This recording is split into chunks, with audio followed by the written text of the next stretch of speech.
Nagsimula sa simple na pasulap-sulap, nagpapapansin sa'yo. Umabot sa palitan ng mga mensahe, kilig na kilig ako.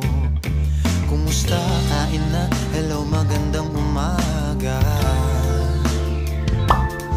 Ingat ka, pahinga, huwag kang masyadong magpupuyat pa. Naramdaman ng puso na dahan-dahan na pang nahuhulog sa'yo.